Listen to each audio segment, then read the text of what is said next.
Hello, welcome to Tamil Heritage Trust special recording of uh, a program which will talk about a place called Uttarameru. Why are we even considering this? What is the reason that we are talking about it right now? To give you the right introduction, I'm going to now play a video. I will then talk about what this video was all about, and then we will start having our further discussion on it. So let me play the video now. Chennai से 80-85 kilometre दूर उत्तरा मेरूर नाम के गांव में एक बहुत ही ऐतिहासिक साक्ष्य दिखाई देता है। इस गांव में चोल साम्राज्य के दौरान 10वीं शताब्दी में पत्थरों पर तमिल में लिखी गई पंचायत व्यवस्था का वर्णन है। 10th सेंचुरी, और इसमें बताया गया है कि कैसे हर गांव को कुटुंब में कैटेगराइज किया जाता था, जिनको अगर आज की भाषा में कहना है तो हम आज उसको एक वार्ड कह सकते हैं। उन कुटुंबों से एक एक प्रतिनिधि महासभा में भेजा जाता था, और जैसा आज भी होता है, इस गांव में 1000 वर्ष पूर्व जो महासभा लगती थी वो आज भी वहां मौजूद है। और साथियों, 1000 वर्ष पूर्व बनी इस लोकतांत्रिक व्यवस्था में एक और बात बहुत महत्वपूर्ण थी। उस पत्थर पे लिखा हुआ है, उस शिलालेख में वर्णन है इसका, और उसमें कहा गया है कि जनप्रतिनिधि को चुनाव लड़ने के लिए अयोग्य घोषित करने का भी प्रावधान था उस जमाने में। और नियम क्या था? नियम यह था कि जो जनप्रतिनिधि अपनी संपत्ति का ब्यौरा नहीं देगा, वो और उसके करीबी रिश्तेदार चुनाव नहीं लड़ पाएंगे। कितने सालों पहले,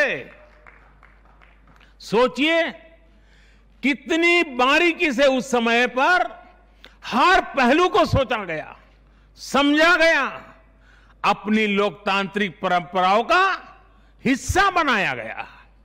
साथियों, लोकतंत्र का हमारे इतिहास देश के हर कोने में नजर आता है, कोने कोने में नजर आता है।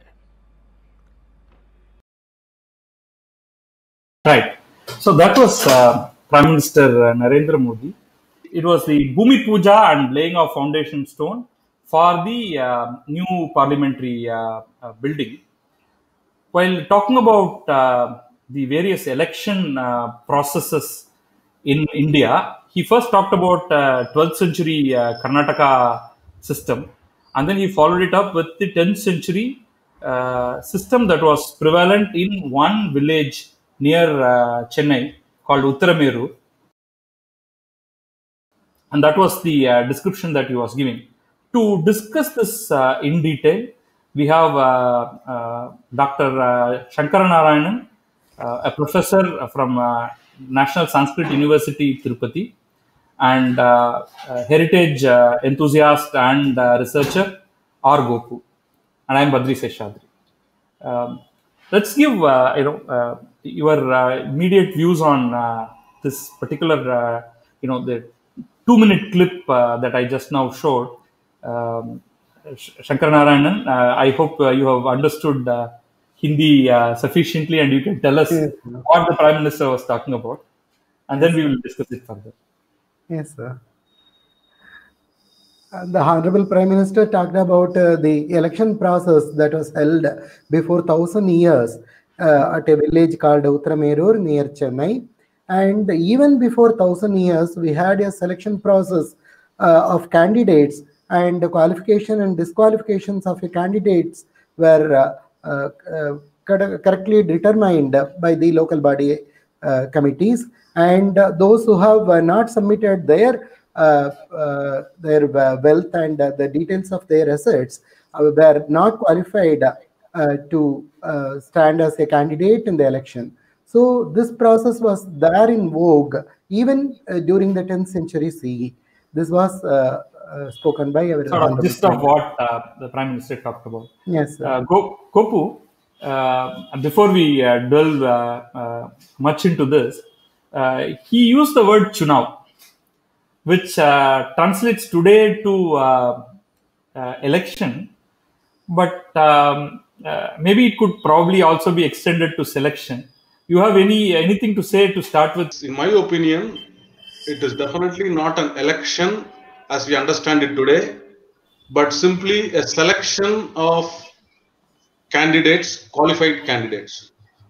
So that, unfortunately, he's not the first one who's said the same thing. We've had articles in major newspapers, including from very respected authorities, both historians, archaeologists, election officials, bureaucrats. We've had people famously write about it. They all call it election. In my opinion, it is only a selection, not an election. Sir, I have a question. What is the difference between selection and election? Why we don't consider this as an election? Because in today's definition, in an election, anybody may contest without restrictions. Today, the restriction is only that age is a limit, citizenship is a limit, age is a limit, and he must be of sane mind and must not be insolvent. That is the only qualifications. With Uttaramerur, the qualification was, it is like selecting an IAS officer. You have to have a minimum educational qualification, and you must also have a tax-paying status. You must have a certain issue before you are allowed to enter your name. This is my understanding. That is why I call it a selection, not an election.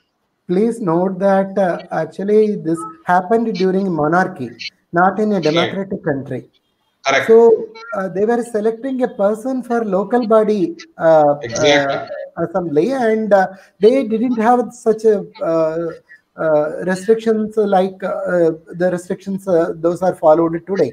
So we have to think about the situation or the environment during 10th century. So we can consider this as an election according to my. Let's get into that in detail. We are anyway going to talk about it. Then we can say whether it is how does it compare with our current system.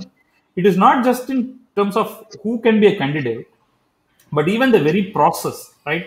It is not by majority. I mean, the selection is not by the majority vote. So we will get into all of that. So let's present to our audience more details. So Shankaranarayanan, if you could share your presentation. Yes, sir. Okay, let us go into the election system in ancient India.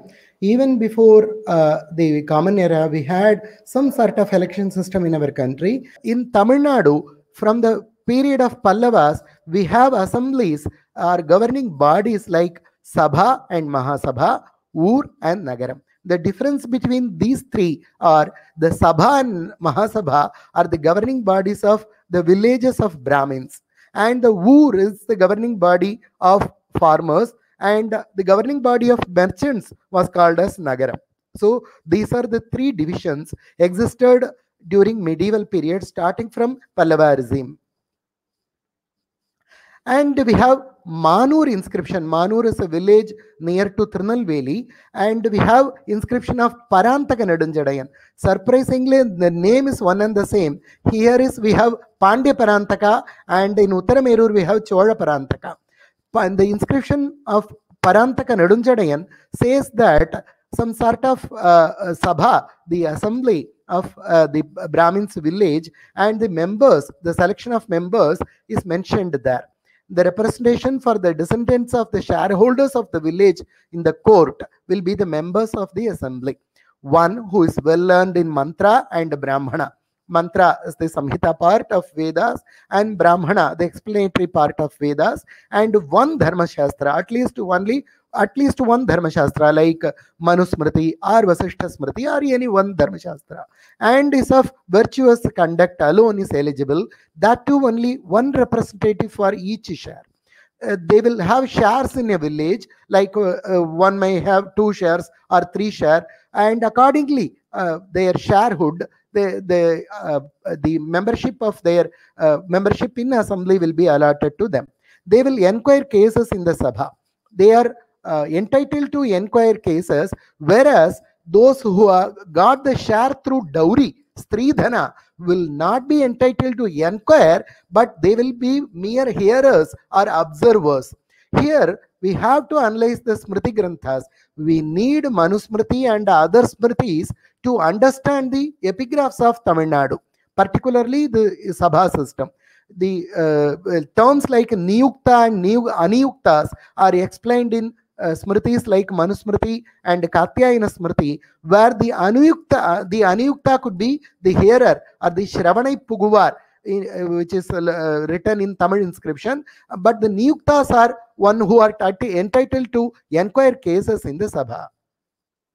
And among those who received as gift as Stridhana or dowry, a land in a village, only those land in Mantra Brahmana and one Dharmashastra and of virtuous conduct are eligible to hear the cases in the Sabha. Further, those who got land by purchase, gift as Stridhana, will be eligible to serve as hearers, Shravanai Puguvar. They will not be permitted or are ordered to hear quarter, half or 3/4 of the case as hearer, but only the full case. Among buyers of shares, only those who pass an examination in all parts of one Veda, including its Parisishtas, are to be admitted as hearers. So these are the qualifications explained in the Manur inscription, and the assembly was there in the Govardhana, or the center position, or the temple of Vishnu, a temple dedicated for Vishnu, and they assembled there and they made this statement.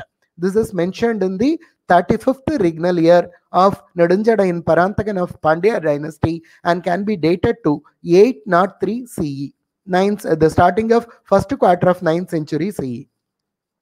This is the extant page of that inscription. The inscription refers the place as Mana Nilai Nallur. The inscription is in Vatteluthu and in Tamil.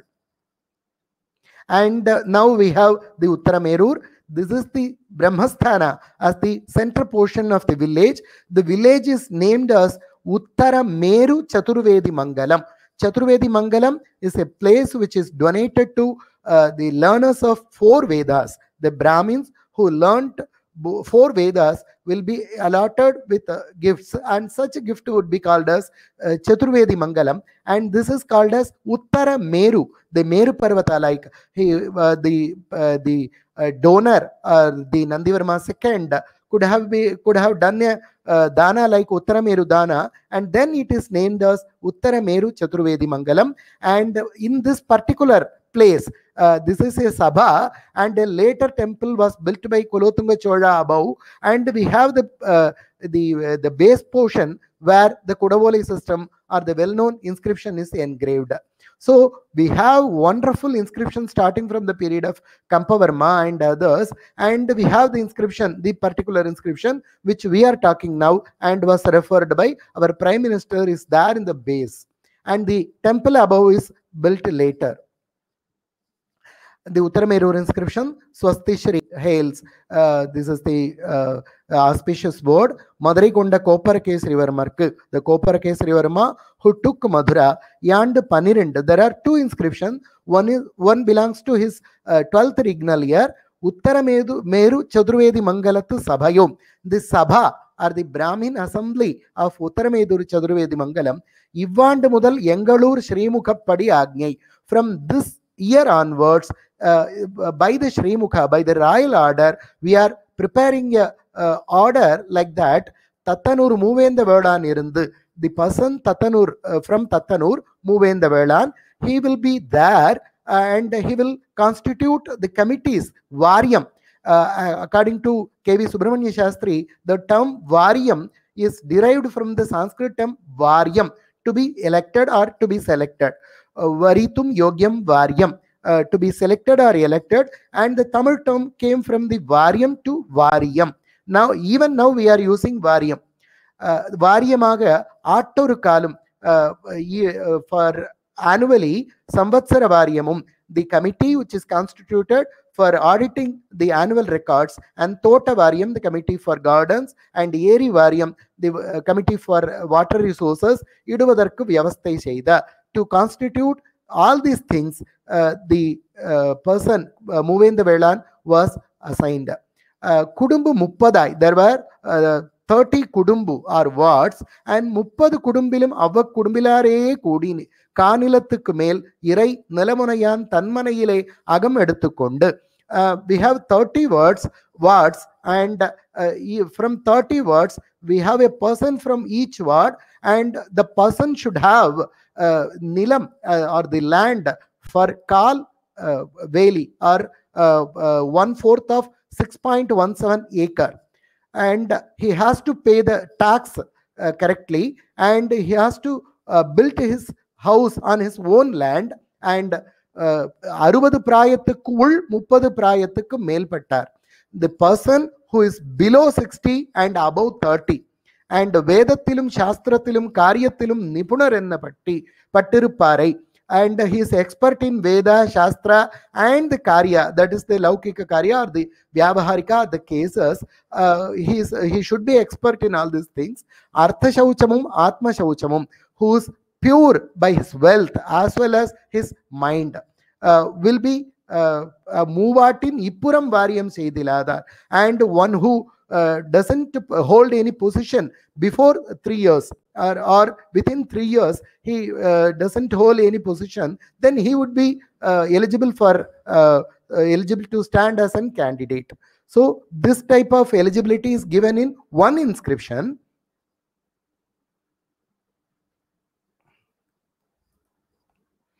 And in another inscription, we have list of qualification there, starting from 1 minute. Kan nilathukku irai nilamudayan, must own more than quarter veli. Veli is equivalent to 6.17 acres tax paying land, and must have own a house built on a legally owned site, must have above 35 years age and below 30 years. In the second inscription, the age limit is revised. Whereas in the first inscription, we have the age limit as below 60 and above 30, and in the second inscription, we have below 70 and above 35. Must have knowledge of Mantra Brahmana, or the mantra text, or the explanatory text of Vedas, as well as experience in teaching the same to others. Mantra Brahmanan Vallan Oduvittu Arivane, who teaches others, will be eligible for standing as a candidate. Can own only 1/8 veli of land, and must have learned one Veda and one of the 4 Bhashyas, and experienced in explaining them to others. Then he shall be eligible to contest. That is, voters write his name on the part ticket, or the ballot, or the kudavolai, to be cast into the ballot part. Araika nilame udayana inum. If he has 1/8 of the veli, oru vedam vallana. If he is expert in a Veda, the whole Veda, 4 bhashyathilum. If he is expert in 4 types of bhashya, or the commentary of Vedas, oru bhashyam vakkanit arivan. Vakkanit is vyakhyanit in Sanskrit, vyakhyana. One who can give commentary on Vedas, avanayum kudavolai ezhuthi puga iduvadagum. He is also eligible to be the candidate in the kudavolai system.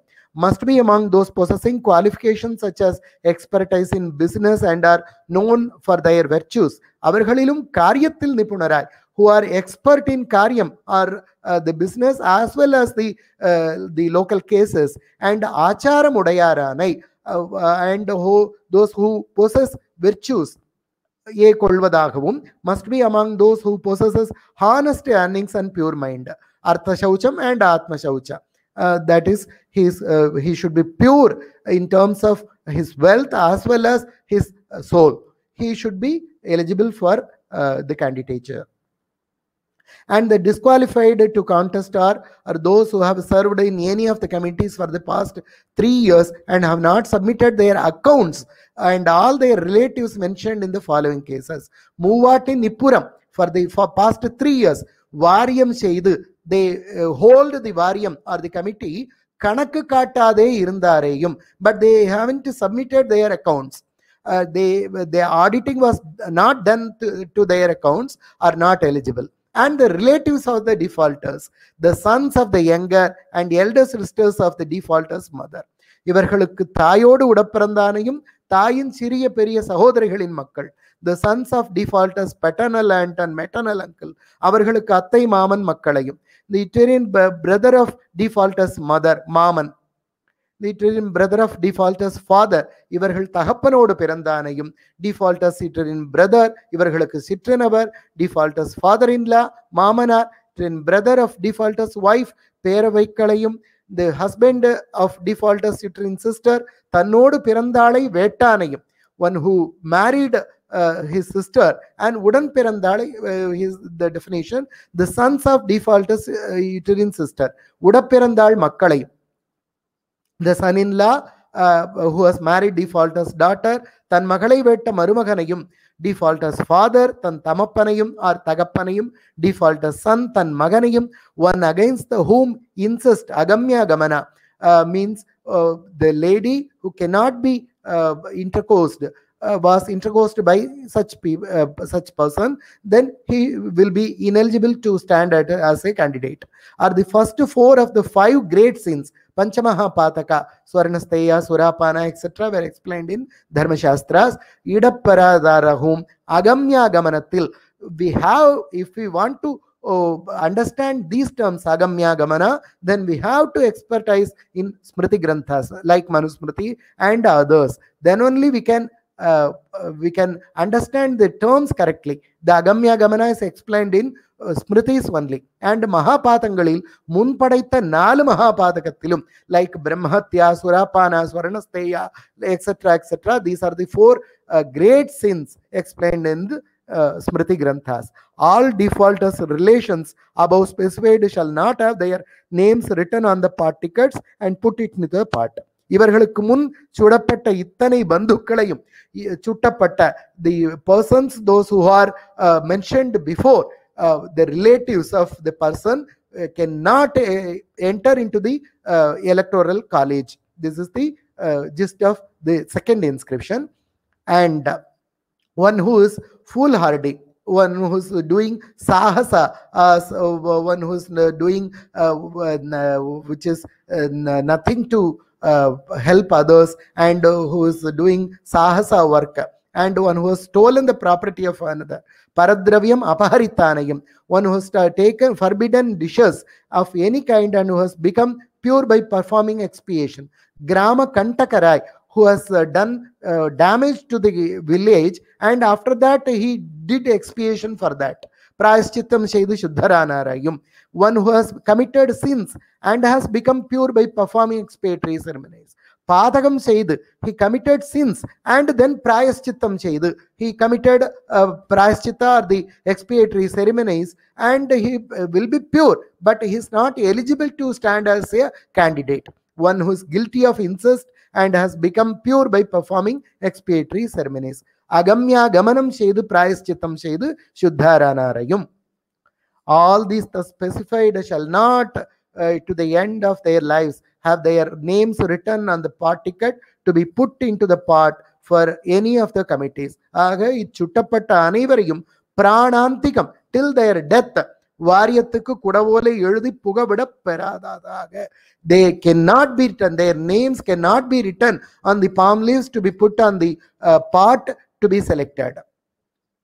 And the mode of election, ஆக இச்சுட்டப்பட்ட இத்தனைவரையும் நீக்கி, excluding all these persons, the names shall be written for part tickets in the 30 wards. இ30 குடும்பலியும் குடவோலைக்கு பெயர் தீட்டி, இ12 சேரியிலுமாக, சேரி is the hamlet attached to the main city. Each of the wards in these 12 streets of Uttaramerur shall prepare a separate covering ticket for each of the 30 wards bundled separately. These packets shall be put into a part. Vayolai putti, that will be covered. 30 குடும்பம் வெவ்வேறே கட்டி குடம்புகம் இடுவதாகவும், the each and every part of ward will be put separately. When the part tickets have to be drawn a full meeting of the great assembly, including the young and old members, shall be convened.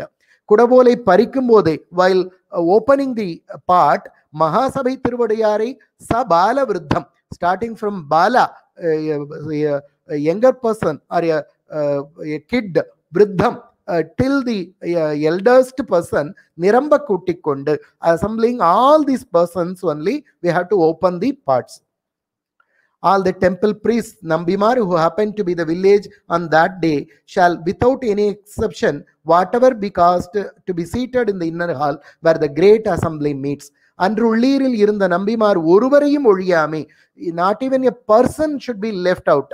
All should be gathered in the Mahasabha, Mandagathil Irthikondu, in the Sabha Mandapa or the pavilion amidst the city. In the midst of the temple, priests of one of them, who happens to be the eldest, shall stand up and lift that part, looking upwards, so as been seen by all people. And Nambimar Naduve, among the priests, நடுவே அக்குடத்தை நம்பிமாரில் விருத்தராய் இருப்பார் ஒரு நம்பி, who is the eldest person among the priests, will take the part and will show to all.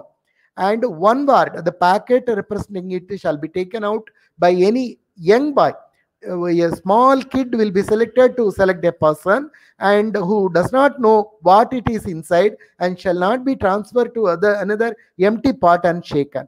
From this part, one ticket shall be drawn by the young boy and made over to the arbitrated Madhyastha. Pagale Antiram Marayadanu Balani.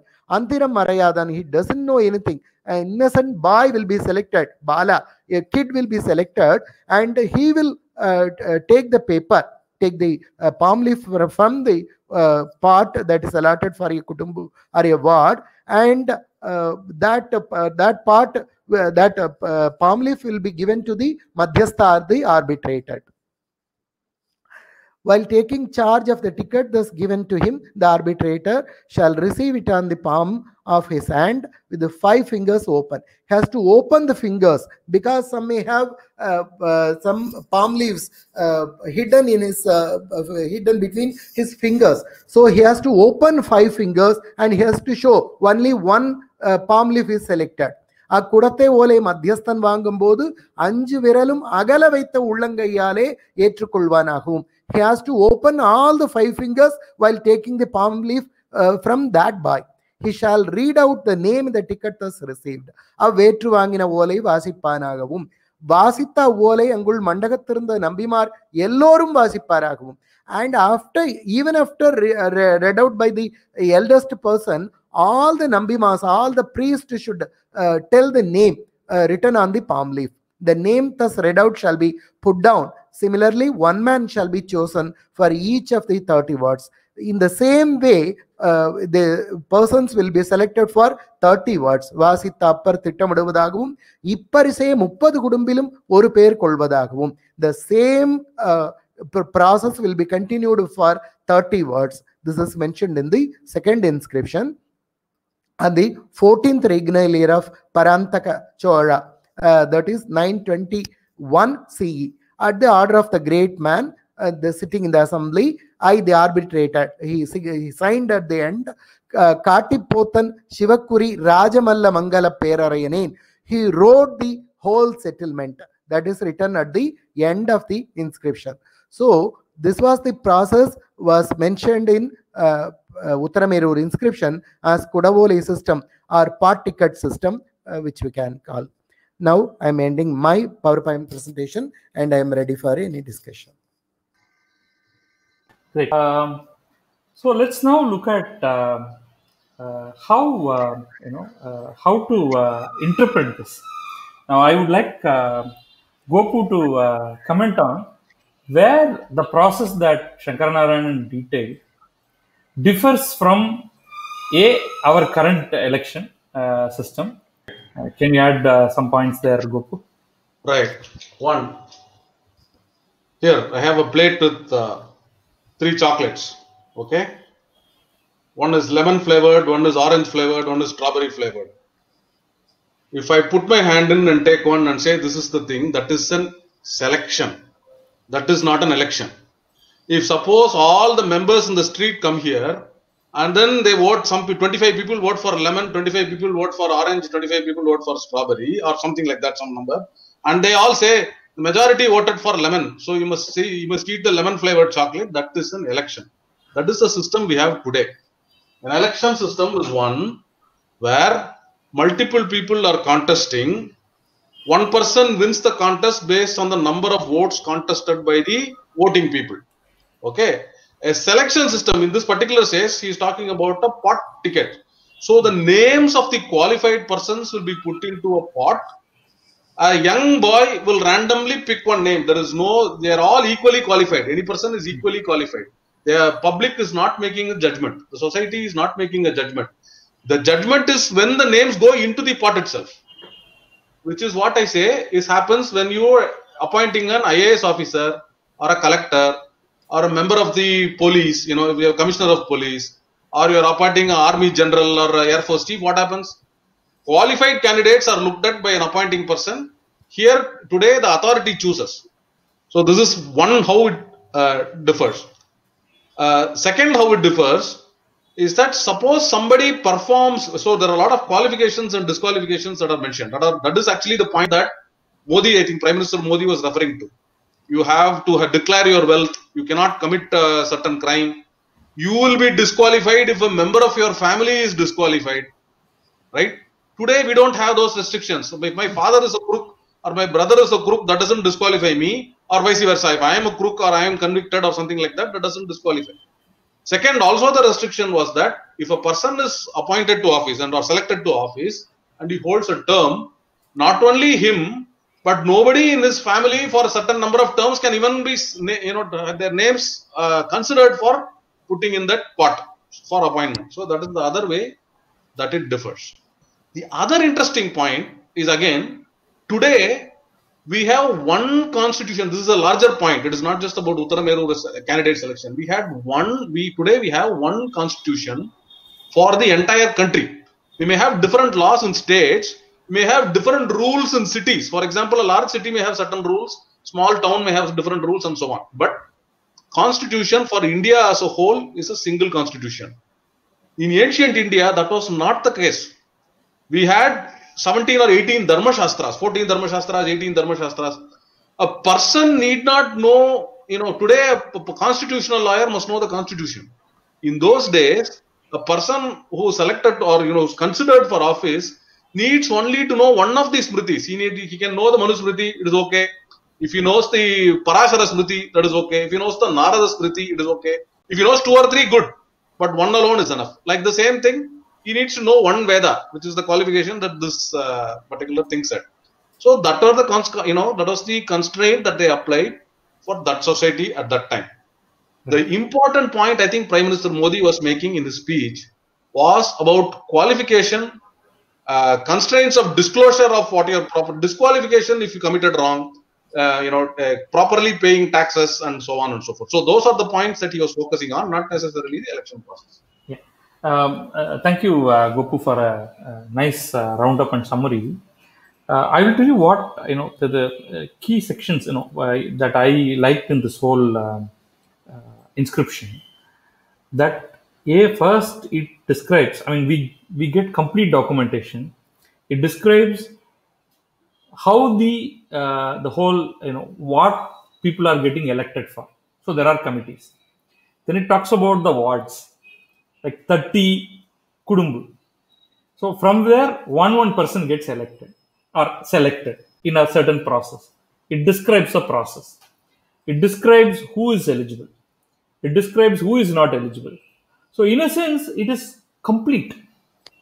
So what I see is that there is this in a single inscription or 2 inscriptions, you get a complete system presented. Can we take it that at least after this period, during the Chola, that is post Parantaka, all the way up to, the later Kulothungas, till the end of the Chola period, something similar existed in all the villages? That is all the Brahmin, farmer, and the Vaishya villages, all put together. Actually, the problem is after the period of Rajaraja, the soldiers became the landowners. That Okay. was the social change in Chola territory, and that was the great power of soldiers, because they won so many wealth in other countries, and they have bought so many lands in their own land, and they became big stakeholders, and they have become a very strong assemblies, and they have made their own assemblies like Kedangai, Valangai, etc., etc., and such social changes were taking place. If we take the history of Brahmadeya, Chaturvedi Mangala, etc., etc., it was decaying after Rajaraja. Okay. So the soldiers and farmers union was strong after Rajaraja, and the assemblies of Brahmins were weakened after Rajaraja. Okay. And after 12th century, the farmers union as well as the other unions became very stronger, and the king lost most of his rights. I see. That Interesting. was the very reason for the fall of Chola Empire. Okay. So one king was arrested, remember? He was third Rajaraja. Even during the period of second Rajaraja, he didn't have that much power that Okay. existed before him. Okay. Because these unions of farmers, unions of soldiers, etc., etc., became powerful, and the power of the king was reduced. And then anyway, after that, there are so many disruptions. So when kingdoms change, when then Pandyas come, then let's say the Vijayanagara or any other interruptions, then the whole system completely changes. So No, you have no, not like that. When Parantaka Chola was ruling, Kannadadeva or the Krishna III occupied Chola country, or up to Nadunadu or up to Tondai Mandalam, he occupied. Okay. He made an order. There is an inscription which says that the previous exercise or the previous process can be continued even during his regime. Okay. So again, you can only show one or two such instances, Yes, but yes. chances We are that don't things have are changing. we don't have that much testimonies. Correct. But what you are saying is that even within the Chola period, the mode of governance within a village changes when power shifts, and there is a change in power equilibrium. Okay. But even here, this itself, I was quite intrigued by one thing. Right. What was the need for this village, Uttaramerur itself, to put together something like this? When there is a government official, and in front of the government official, what was that the drive to create a process and then document the process? Because we have not found it anywhere else in any other village. We don't know what they did, but they're clearly mentioning that so and so was present, and they are sort of informing him to be taken to the king for probably an endorsement, like today an assembly passes a bill and then the governor has to sort of No, give his that process is common even in the epigraphs which explains the donation, and the process is same. A person from royalship, a person from the king will come to the village and he will inform the royal order, and after that the decisions will be taken by the local body. So that process was there in each and every epigraph. But the Okay. election process mentioned only this epigraph alone. Yes. Now, Gopu, you said that this is commonly it is, even scholars basically say that, hey, we have democracy. We don't need to learn democracy from others. We already have democracy, and Uttaramerur has this inscription. Election commissioners talking about it, historians talking about it, etc.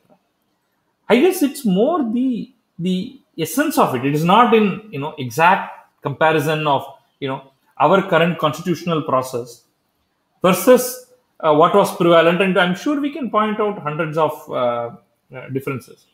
But the key here is that the affairs of a village was managed by committees.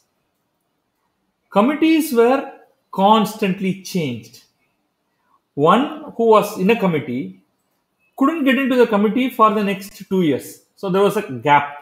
3 years. Right? So 3 years. So there was sort of, there was a sort of collective responsibility for committing a mistake. Perhaps too harsh, where you commit a mistake and you then do prayaschitta, you atone for it, even then, thereafter you will never be. So it's never be elected. That I think is extremely harsh, but that's a society. But can't we say that there was a process of group of people coming together, arranging their affairs, documenting it in stone, right? So that it is not lost. So much so that 1,000 years later we are able to actually talk about it, read about it, and present it as a great achievement. Wouldn't you look at the spirit of the whole thing when you are commenting on it? Absolutely, that is correct. First, the process, the comprehensive documentation, the detailed description of qualifications, disqualifications, the separation of powers, separation of boards, all that are very, very interesting, very, very fascinating. This inscription, for its 9th century Tamil Nadu, the number of Sanskrit words is way more than a typical early Chola inscription, relatively. At least that's what I thought. Any comment on that, Shankar Narayan? Not like that, sir. During even starting from Pallava period till Vijayanagara period, we have a number of Sanskrit terms, that is technical terms in Tamil epigraphs. One cannot understand without the knowledge of Sanskrit properly the Tamil epigraphs. If you want to analyze the Tamil epigraph properly, then you need Sanskrit. There are so much technical terms used in the Tamil epigraphs. The terms which are even used in Arthashastra can be seen, like Upadhi. Upadhi is there in Arthashastra, and the same term is used in Chola epigraphs as well as the later Pandya epigraphs. So the Kara, the Aya, etc., etc. There are so many technical terms that are used in Tamil epigraphs that which cannot be explained without the knowledge of Dharmashastra and Arthashastra. Okay. I'll put a slightly different spin on it. He's right. I'm not disputing what he's saying. But there are concepts for which there are Tamil terms. Those Tamil terms are used. If there are not, and if they are borrowed from Arthashastra or some other thing, or Dharmashastra or something, then the Sanskrit words are generally used. And you see that Sanskrit was effectively what Latin was to Europe, or Mandarin Chinese is to China, or Arabic was to the Islamic world. It was the language in which, astronomy texts were in Sanskrit, the economics texts were in Sanskrit, this law and Shastra, Bharatanatyam, the musical texts were in Sanskrit. So when you had translations in local texts and you have words for those, you use that. Okay. Thank you. Thank you, Shankar Narayan. I think instead of full democracy, we can call it as partial democracy in Uttarameru. Sure. Thank you. Thank you for your time, your presentation, and thank you, Gopu, and thank you from all of us in Tamil Heritage Trust. Thank you. Bye-bye. Thanks. Namaste.